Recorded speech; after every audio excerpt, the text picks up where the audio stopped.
décidé d'arriver. Je vais te le dire. Incitation à la pédophilie sur internet avec circonstances aggravantes. J'ai été pris en flagrant délit de non-respect des droits d'auteur. Et en plus, j'ai remis en question le talent d'un groupe de chanteurs pour ados. On est tous des Méphisto. Qu'est-ce qu'il y a de mal à se marrer un peu, hein? Le mec qui déconne. Voilà, on dit que c'est pas grave. On oublie le plaisir. Il n'y a pas de méfait. Il n'y a que des faits. Faut que je te dise. Le temps détruit tout.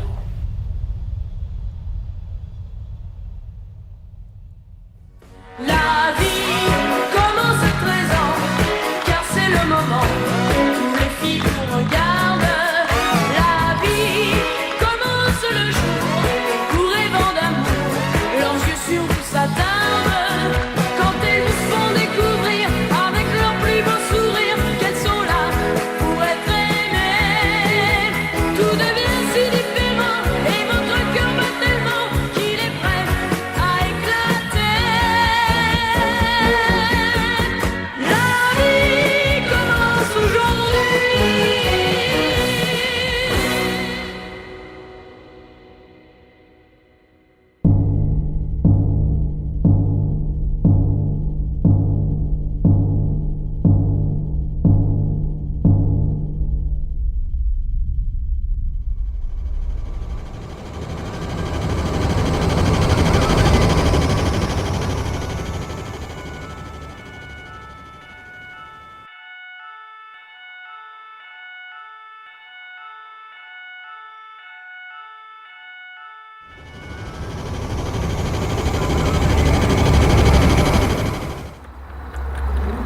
Monsieur le procureur vient d'intercepter le suspect.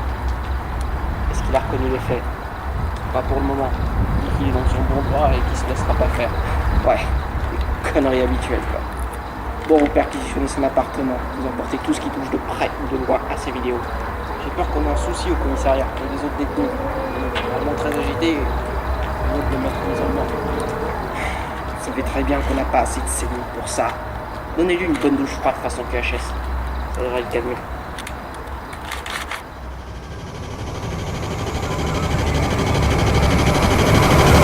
Cet accord peut s'entendre dans tout un tas d'autres chansons. Réécoutez bien. Ça ne vous rappelle pas un vieux générique de dessin animé? Et il n'est pas sans rappeler non plus le thème d'Elecman, un des boss du tout premier Megaman sur NES.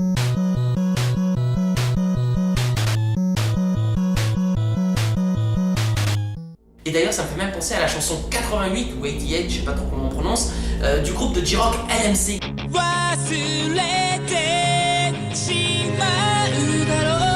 Et là, vous vous dites, comment c'est possible que ces trois symboles masculins, un groupe de J-Rock, un jeu vidéo qui a 30 ans et un dessin animé destiné à vendre des jouets aux garçons, utilisent le même accord que la chanson d'une Lolita des années 80 au ralenti? Eh bien, je crois que tous ces morceaux illustrent parfaitement le fait que nous ayons chacun une part de masculinité, de féminité en nous. Oh non, non, non, c'est naze comme conclusion, je peux pas finir comme ça. Attendez, non, si, je vous jure, attendez, je vais trouver mieux, je peux trouver mieux. Oui, c'est ça, on peut dire en quelque sorte que tous ces morceaux bien, ils font appel à l'enfance, à la sortie de l'enfance. C'est une forme de rébellion un peu futile, l'émergence de l'amour. Tout comme les chansons d'Alizée, Laurie et Priscilla, les extraits qu'on vient de voir font appel à une période charnière de notre existence. Une période que l'on aimerait tous revivre, une période regrettée où, comme le disait si bien Guy Carlier, nous avions 13 ans et 13 ans. C'est précisément ce qu'inspire la Lolita de Nabokov au personnage de Humbert Humbert, et c'est ce qui fait que cette innocente nymphette attise autant le désir en chacun de nous. Bon, désolé, mais on peut pas te laisser continuer comme ça. Alors maintenant, tu vas bien gentiment te lever et nous suivre au poste, ok? Jamais!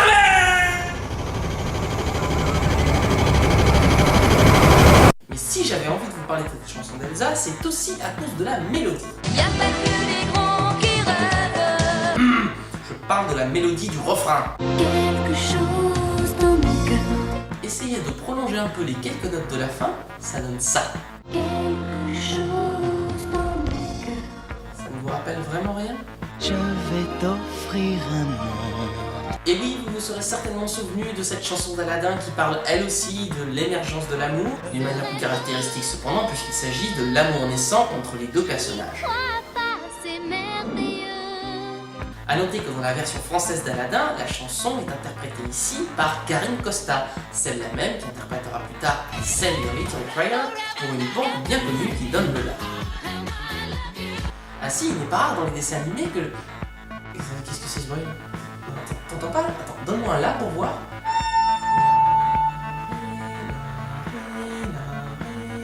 Bon, ça me dit quelque chose, ouais, j'arrive pas à savoir ce que c'est.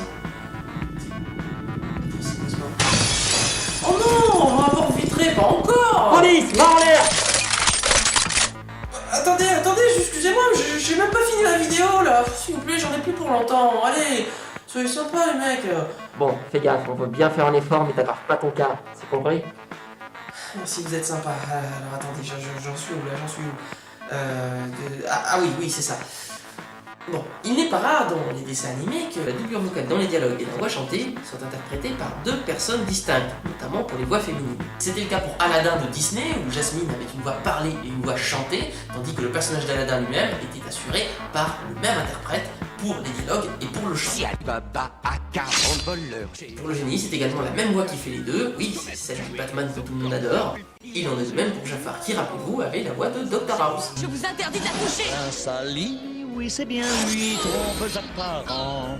On retrouve le même cas de figure dans Le Roi Lion, où Emmanuel Curtil, la voix française de Jim Carrey, n'avait pas peur de chanter pour Simba. Je voudrais lui dire je t'aime, mais comment lui avouer mon secret, mes problèmes, impossible. Tandis que la voix chantée de Nala était assurée par Mighty Roth. Quel lourd secret cache-t-il derrière tant de rancœur? Oui, celle-là même qui a joué dans Plus belle la vie et qui nous a glorifié de plusieurs génériques de fin qui ne voulaient absolument rien dire. C'est légendaire, comme demain devient le présent. On n'est pas totalement hors sujet là. Chut, tais-toi, j'improvise pour gagner du temps. Pendant ce temps, toi, prépare-moi plutôt mon flag. Mais revenons plutôt aux fameux accords d'Elsa que nous allons légèrement ralentir encore une fois. Non, je vous assure, ça va aller vite,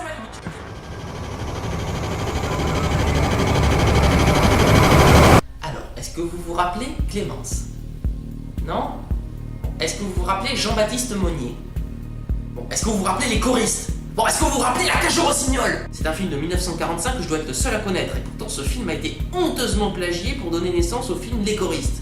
Vois sur ton chemin, gamins oubliés, égarés, donne-leur la main pour les mener vers d'autres landes. Ah là, ça y est, ça vous revient les choristes, hein? Oui, vous vous rappelez cette chanson, hein? Je suis sadique. Bref, la tête d'affiche des choristes, enfin celle qui avait assez de cheveux pour secourir tous les autres, c'était Jean-Baptiste Monnier. On le verra plus tard dans le rôle du Grand Maulne, de Guy Moquet. Ouais, il y avait ça aussi. Et il interprétera quelques mois plus tard une chanson sans paroles, concerto pour deux voix, en duo avec Clémence. Ça y est là, vous faites le lien?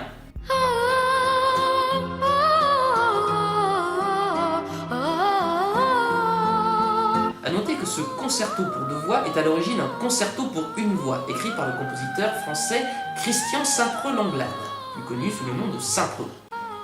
Il a lui-même adapté sa propre partition, comme ça on n'emmerde pas avec les droits d'auteur lui, et pour couronner le tout, il est le père de Clémence. Ça c'est pas du piston. Dans la foulée, Clémence a sorti son propre single, alors je vous laisse un petit peu l'écouter pour vous faire une idée du niveau. Sans défense, devant la fin de mon enfance, un livre ouvert sur l'univers, je sais pas, je perds tous mes repères. Sans défense.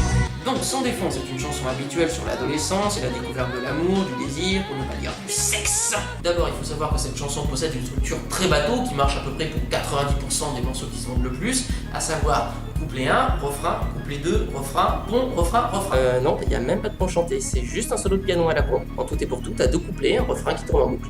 Feignasse. Et ben au moins comme ça, ce sera plus facile pour moi. Donc si on peut dire que les choristes sont un plagiat de La Cage aux Rossignols, je peux aussi vous dire que Sans défense de Clémence est un plagiat honteux de Quelque chose dans mon cœur d'Elsa. Écoutons donc les premières paroles de la chanson d'Elsa. Mes parents me voient trop petite, mes copains me grandissent trop vite. passage, on a recouvert la moitié de la chanson de Clémence. Ouais. D'abord, mes parents me voient trop petite. Je prendrai à part mes parents pour leur faire part de mes tourments. Vont-ils me croire si je leur dis que leur petite fille a grandi? Et quant aux mes copains me grandissent trop vite, on le retrouve ici. J'ai dû changer, je le vois bien, dans le regard de mes copains. Ensuite, Elsa nous dit Même si je leur tiens encore la main, quelque chose me tire vers demain. bref, je suis une enfant fragile et innocente, mais sur le point d'être happée par le tourbillon d'incertitude qu'est l'adolescence. Clémence, t'en dis quoi? Ils m'ont toujours bien protégé de leur amour fort et léger. Je suis fébrile, c'est agaçant, mais si fragile. Quand je me sens sans défense. Et attendez, c'est pas fini. Et écoutez bien le refrain. Je tends des mains tremblantes d'horreur, des lendemains pleins de mystère. C'est juste une autre façon d'imager ce que dit Elsa quand elle dit Quelque chose me tire vers demain. alors l'adolescence est une période de métamorphose, et qui dit métamorphose dit chrysalide, c'est-à-dire chenille, papillon, tout ça. Petite chenille, je rêvais déjà de ça. Ouh là, ça va trop loin là. Bref, en tout cas, Clémence ne nous fait pas grâce de cette métaphore galvaudée. La chrysalide hésite encore, quitter ce cocon, ce confort. Ouais, c'était juste pour vous montrer qu'ils ont quand même glissé un jeu de mots écrit par les traducteurs de Pokémon. Mais Clémence ne s'arrête pas là. Et l'impatience en même temps donne naissance à mon printemps. L'impatience, ce serait pas comme qui dirait... J'aimerais que le temps s'accélère. Merci Elsa.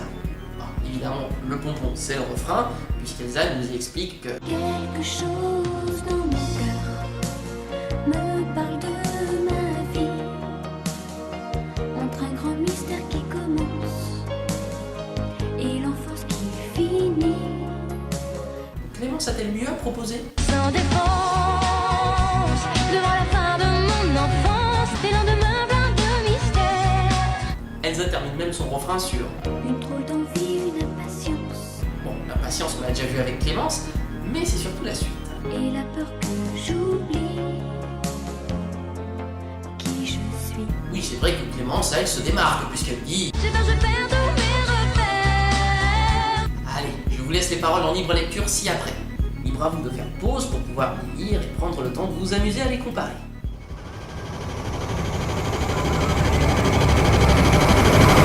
Y a pas que les grands qui rêvent, y a pas que les grands qui ont des sentiments. Les paroles de cette chanson évoquent l'émergence de l'amour, du sentiment amoureux, du désir dans le cœur des jeunes adolescentes. Il est intéressant de noter que ces paroles ont été écrites par Guy Carlier. Oui, Guy Carlier. Regardez sur cet enregistrement d'une émission de l'époque où elle se produit en live, c'est écrit là. Cependant, Mélodie n'est pas du tout précurseur dans ce domaine. elle est belge. Ouais, c'est vrai. Il se trouve que 2 ans auparavant, Vanessa Paradis caracolait déjà en tête des ventes avec la chanson Joe le Taxi. Et non, je ne passerai pas d'extrait de cette chanson, c'est bon, tout le monde la connaît celle-là. En revanche, un an auparavant, c'est-à-dire l'année de ma On naissance, s'en fout. la chanteuse Elsa avait déjà marqué le public avec T'en vas pas, chanson phare du film La femme de ma vie de Régis Varnier. Nuit, tu me fais peur, nuit, tu n'en finis pas. Comme un voleur, il est parti sans mort. 2 ans plus tard, en 1988 pour ceux qui suivent, Elsa interprétera une chanson que j'ai récemment entendue lors d'une cérémonie. Un mariage. Ah non, un enterrement, qu'est-ce que tu crois? Cette chanson pleine de tendresse fait l'apologie de l'amour, et c'est sans doute pour ça que la famille a décidé de la choisir. Cette chanson s'intitule Quelque chose dans mon cœur. Quelque chose dans mon cœur. Ce qui est vraiment curieux quand j'en ai écouté plus attentivement les paroles, c'est qu'elle est très proche d'une chanson beaucoup plus récente qui traite du même sujet. Alors ce sera pas vraiment un cas de déjà entendu au niveau de la mélodie. Y a pas que les grands qui rêvent. Oh, pas elle! Ce que je veux dire par là, c'est que c'est plutôt le texte qui aborde exactement les mêmes aspects.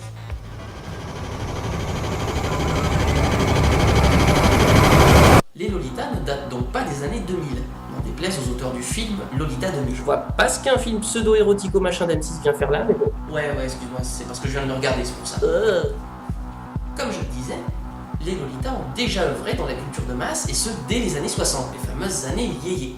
On se souvient par exemple de Sheila avec sa première surprise party. Et au cas où vous ne le sauriez pas, elle vous le répétera 23 fois. Il en allait de même pour France Gall, Françoise Hardy, Sylvie Vartan. Mais toutes ces jeunes filles étaient alors âgées d'au moins 16 ou 17 ans. C'est d'ailleurs assez marrant de voir Sheila en tenue d'écolière sur un tourniquet à l'école primaire quand on sait qu'elle était en âge de passer le bac.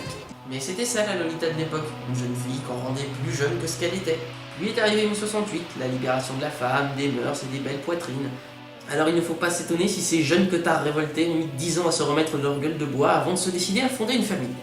En 1977 donc, naît Nathalie Lefebvre, plus tard connue sous le nom de Mélodie. Et le moins qu'on puisse dire, c'est que dans le genre Lolita femme-enfant, on touchait au but, puisque c'est à l'âge de 12 ans qu'elle connaîtra son plus gros tube avec Y'a pas que les grands qui rêvent.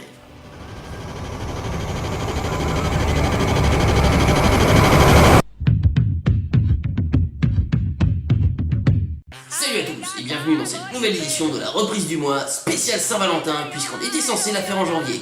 Si vous aimez les grandes et belles histoires d'amour à la Roméo et Juliette par exemple, vous allez adorer Gatsby le Magnifique de Baz Luhrmann. Sachez que la BO de ce film, que je vous recommande pour sa version de luxe, contient une myriade de reprises et de samples, comme will.i.am qui vous fera part de son nouveau titre Bang Bang, dont certaines paroles ne sont pas sans rappeler le Bang Bang de Cher, plus tard immortalisé dans une version interprétée par Nancy Sinatra et utilisée dans Kill Bill. A noter que l'intro de ce morceau reprend le célèbre Charleston interprété par le Jazz Ensemble et qui n'a pas manqué d'inspirer en son temps la chanson Oli 25 des frères Jacques. On retrouvera également $100 Bill de Jay-Z qui reprend un sample de Vangelis, Spiral. Et tandis que Beyoncé et André 3000 reprennent Back to Black de Amy Winehouse, une version symphonique de Young and Beautiful de Lana Del Rey viendra vous chatouiller les oreilles à plusieurs reprises durant les moments forts de l'histoire. Beyoncé se fait reprendre quant à elle son Crazy in Love par Emily Sand. A noter d'ailleurs que l'intro de Crazy in Love semblait déjà le groupe de Chillax. Et pendant que Brian Ferry reprend dans une nouvelle mouture la chanson Love is the Drug de son propre groupe Roxy Music, nous avons également droit à une chanson de Gautier intitulée Hearts a Mess, dont le beat reprend allègrement le Banana Boat Song de Harry Belafonte. Et que dire enfin de No Church in the Wild de Jay-Z et Kanye West. Il va puiser des samples dans une foule de titres comme Sunshine Help Me de Spooky Tooth, Tristessa de Orchestra Nirvodorov, Case Cop de Phil Manzanera, ou encore Don't Tell a Lie About Me and I Won't Tell the Truth on You de James Brown.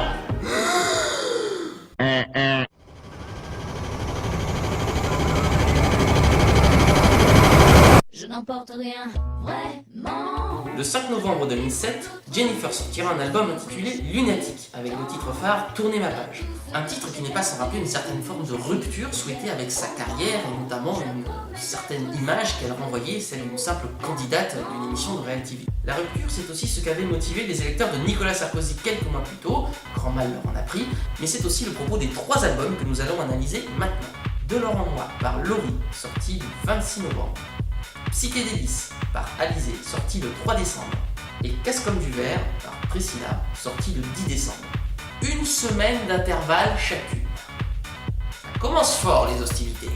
Comme on peut le voir, ces 3 albums ont un titre qui annonce une personnalité complexe. Laurie joue sur les mots avec de l'or en moi, un peu comme pour dire sa carrière et ses chansons C'est de l'or. qui peut aussi être vu comme de l'or en moi, l'or étant son vrai prénom.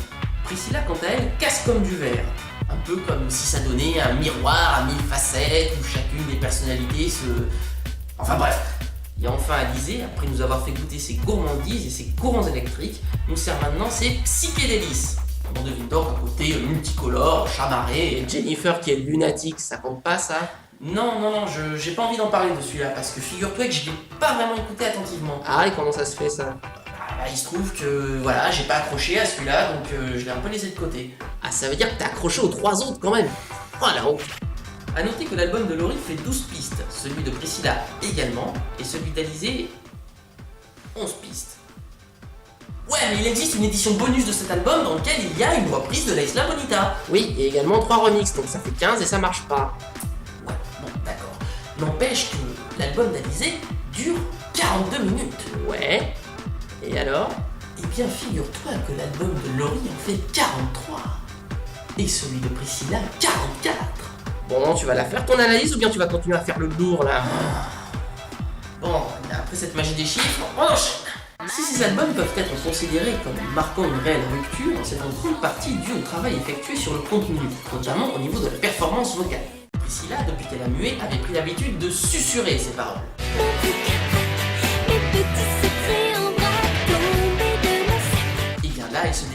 comme une blague, une vraie diva de la soul, avec même des chœurs en accompagnement. Je dis stop, pour que ma vie ressemble pas à l'enfer. Je dis stop, à cette jalousie qui me met la tête à l'envers. Oh moi je les oublie, yeah.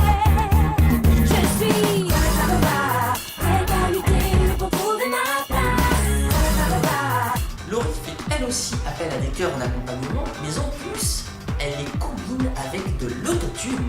Il y a de l'or en moi. Si dans tes yeux je deviens meilleur, j'arrive à perdre, à chasser mes peurs. Appuie sur play, sans délai, et le son va t'emporter. Quant à Alizée, elle préfère employer le fameux filtre téléphone qui fait que ça fait un petit peu comme si on te parlait dans un téléphone. Rêve de gloire et de fortune, chic en Chanel, l'amour sera toujours glamour. Quand ma coquille est au creux de la vague, tu ne pourras pleurer qu'un milligramme. La fée clochette est ma seule copilote, c'est de ma bulle que l'on passe à l'action. Alors de manière plus spécifique, il y a énormément de similitudes entre les albums de Laurie et de Priscilla. Concernant ces deux chanteuses, il se trouve que leur album de la rupture est leur 5e. Ouais, bah pour Alizée et Jennifer, c'est leur 3e album, je devrais dire. Tu vas la fermer, oui. Parmi ces 3 pistes, chez l'une comme chez l'autre, on retrouve la chanson qui donnera son titre à l'album. On la met de côté.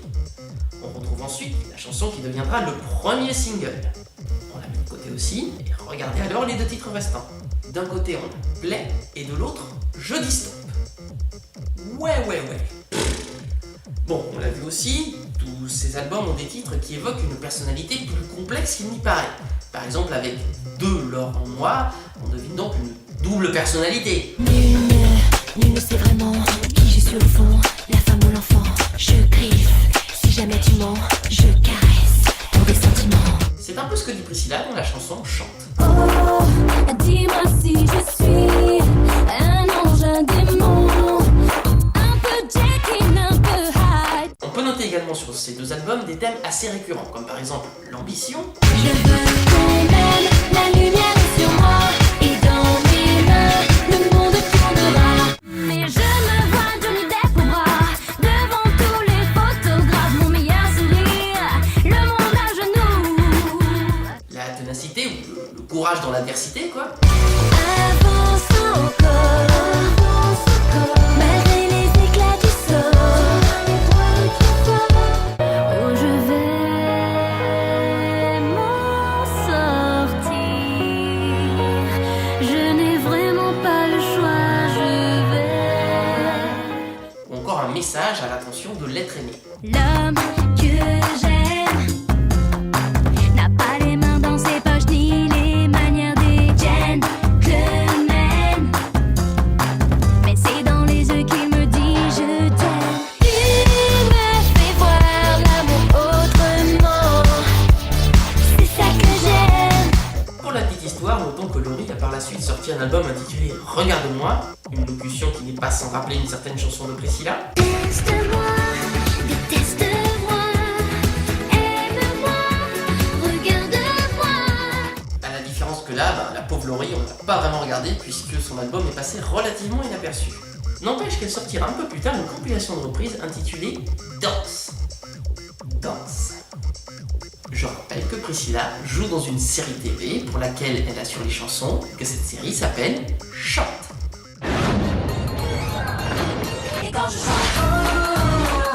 D'ailleurs, Laurie s'est crue maligne en reprenant une chanson de Brigitte Bardot intitulée Je danse donc je suis. Attendez, je vous vois venir.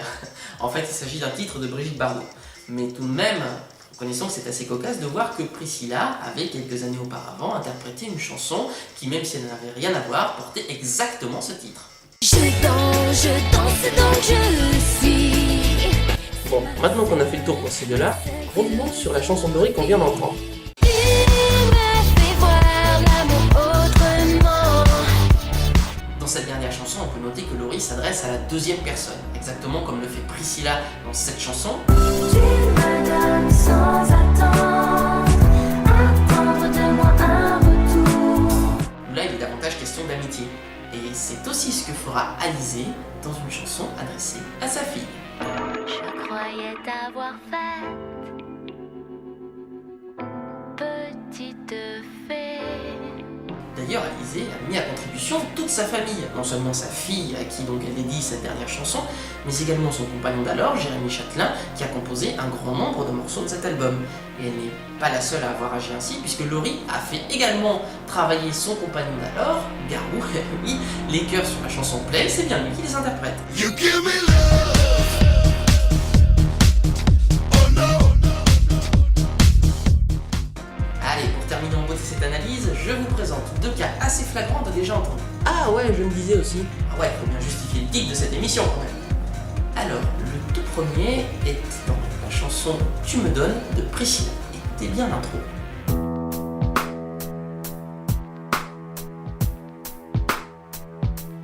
Personnellement, chaque fois que je l'entends, je trouve que ça a des faux airs de ça.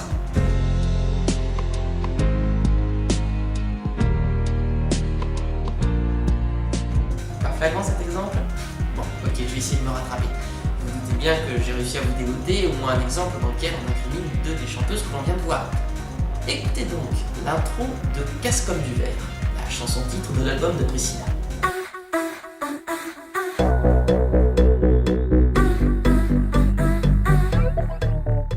Et maintenant écoutez l'intro de Jamais plus, une chanson d'Alizée.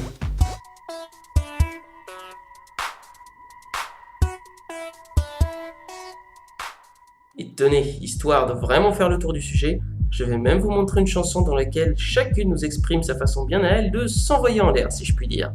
Avec dans l'ordre Laurie, Priscilla et Alizée. Je mets la clé, je déploie mes ailes. Sous mes pieds, c'est chaud. Ah, tu as le feu dans les yeux, ça se voit. Pilote ma machine, elle est facile. Décollage sans altitude. Ah, franchement, toutes ces jeunes filles qui s'affrontent et qui se crêpent le chignon les unes les autres. Ça nous donne des idées. Bon, allez, le temps de la pub, je vais essayer de battre mon record et je reviens.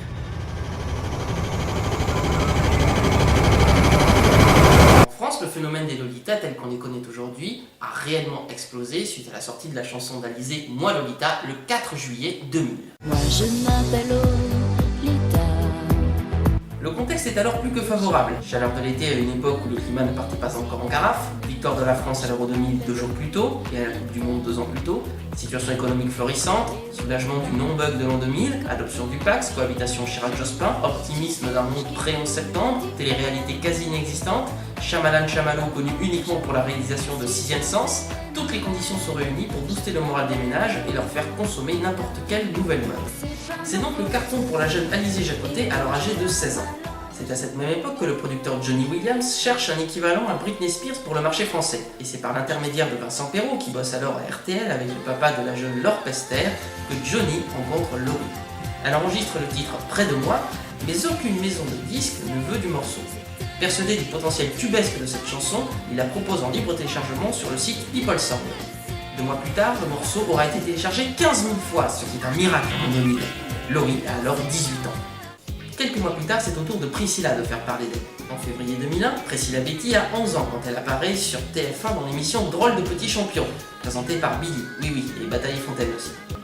Elle interprète alors, ironie du sort, la chanson d'Alizée Moi Lolita, et se fait surtout remarquer pour sa voix en interprétant I'm Mother Love d'Anastasia. Repérée par Patrick Debord de MGM France, elle enregistre la chanson Quand je serai jeune. Cette chanson lui vaudra un disque d'or qui lui sera remis à New York par son idole, une certaine Britney Spears. On peut également souligner que le single suivant de Priscilla, Cette vie nouvelle, est une reprise de la chanson What a Feeling du film Flashdance. Cette vie nouvelle, c'est elle qui m'appelle. Notons enfin qu'en 2001, avec l'apparition de Love Story et le lancement de la télé-réalité, TF1 met en place la Star Academy, dont la première édition sera remportée par une certaine Jennifer, âgée de 18 ans lors du casting, originaire de Nice comme Priscilla, et ayant également participé à l'émission Graines de Star, là où Mylène Farmer repérera Alizée.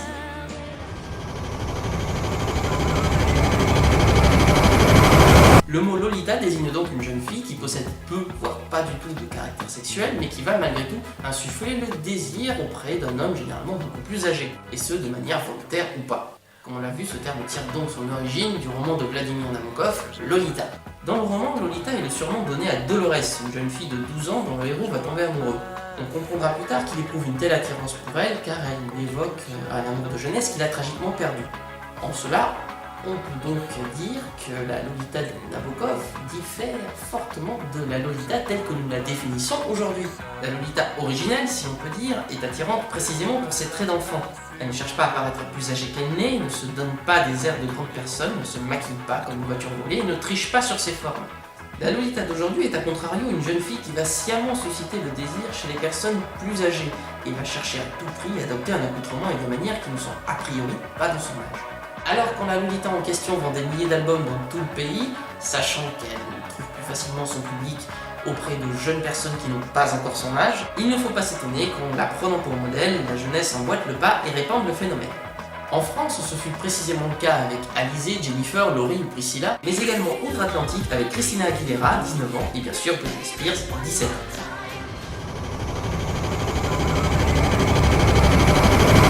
Salut tout le monde, c'est Meshkat. Et ouais, on se retrouve pour un sujet de mi-février, donc sujet spécial Saint-Valentin, et pour la peine, vous aurez droit à un thème bien racoleur, les Lolitas. Oui, alors si vous êtes de ma génération, il se peut que vous pensiez que le phénomène des Lolitas soit apparu au courant des années 2000, suite notamment à cette fameuse chanson d'Alizée, qui a ensuite fait des émules avec les Laurie, Jennifer et compagnie. En fait, pas du tout. Ne serait-ce que dans la chanson, ce phénomène est en fait beaucoup plus ancien. Déjà dès les années 50 à 60, les fameuses années yéyé, de nombreuses jeunes filles jouaient sur l'innocence de leur côté enfantin pour parler de sujets parfois inadaptés au public qui les écoutait. Ouais, ça se faisait même à leur dépens. Mais si l'on remonte encore dans le temps, bien avant la publication du roman de Vladimir Nabokov en 1955, on parlait alors de nymphette, rapport aux nymphes de la mythologie grecque, terme qui désignait alors une jeune fille vierge en âge de se marier. Ainsi, comme on pouvait parler de pédéraste pour désigner une personne attirée par les jeunes garçons, on parlait également de nympholepte quand il s'agissait d'une attraction pour les jeunes filles. Ce terme, également utilisé dans le livre de Vladimir Nabokov, a cependant été beaucoup moins popularisé que le terme de Lolita. On peut notamment relever un dérivé bien connu. En effet, au Japon, on utilise souvent le terme de lolicon, contraction de Lolita complexe, pour signifier cette attirance envers les jeunes filles, généralement âgées de 13 à 15 ans. Et il a d'ailleurs donné naissance à un genre à part entière dans le manga et l'animation.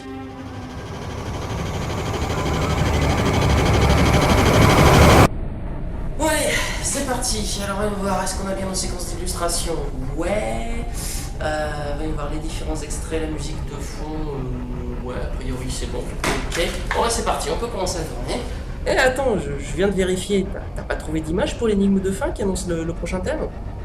Non, mais ça c'est normal, il n'y en aura pas. Attends, tu veux dire que t'arrêtes les vidéos? Non, dis pas que les fans des One D ont eu raison de toi quand même. Non, ça n'a rien à voir, non, en fait, je prépare juste un nouveau concept. Grosso modo.